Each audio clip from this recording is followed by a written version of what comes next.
ইরানের ক্ষমতার কেন্দ্র কখনোই পুরোটা চোখে দেখা যায় না। অনেক সিদ্ধান্ত হয় বন্ধ দরজার পেছনে।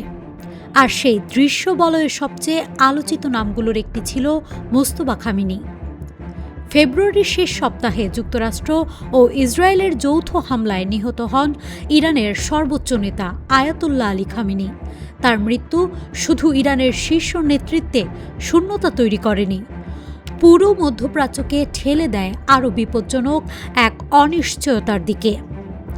যুদ্ধ, প্রতিশোধ, তেলবাজারে ধাক্কা, সব মিলিয়ে ইরান দাঁড়িয়ে আছে ইতিহাসের এক অগ্নিক্ষণে।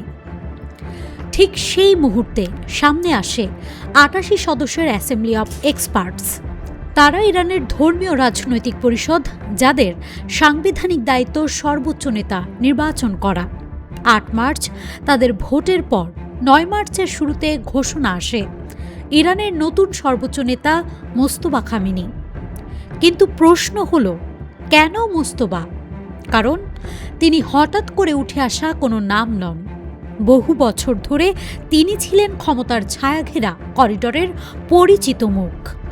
প্রকাশ্যে খুব কম দেখা গেলেও ইরানের নিরাপত্তা কাঠামো, কঠোরপন্থী ধর্মীয় বলয় এবং বিশেষ করে ইসলামিক রেভলিউশনারি গার্ডস কর্পস বা IRGCর সঙ্গে তার গভীর সম্পর্কের কথা বহুদিন ধরেই শোনা যাচ্ছিল। হামলার পর IRGC ও সশস্ত্র বাহিনী দ্রুত তার প্রতি আনুগত্য জানানোয় পরিষ্কার হয়ে যায় মোস্তফার পেছনে শুধু পারিবারিক পরিচয় নয়, শক্তিশালী নিরাপত্তা সমর্থনও ছিল। মোস্তফার বয়স ৫৬।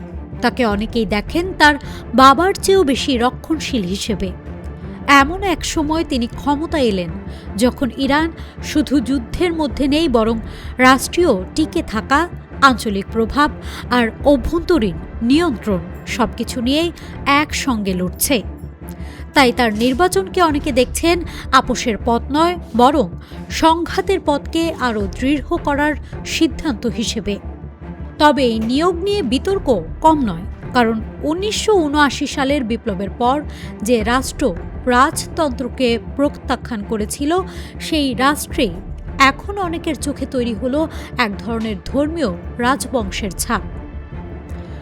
সমালোচকেরা বলছেন এটি ইসলামী প্রজাতন্ত্রের ভেতরে উত্তরাধিকার ভিত্তিক ক্ষমতা হস্তান্তরের নজির, আর সমর্থকেরা বলছেন ভয়াবহ যুদ্ধের সময় ইরান এমন একজনকেই বেছে নিয়েছে যিনি ব্যবস্থার ভেতর থেকে শক্তভাবে নিয়ন্ত্রণ ধরে রাখতে পারবেন।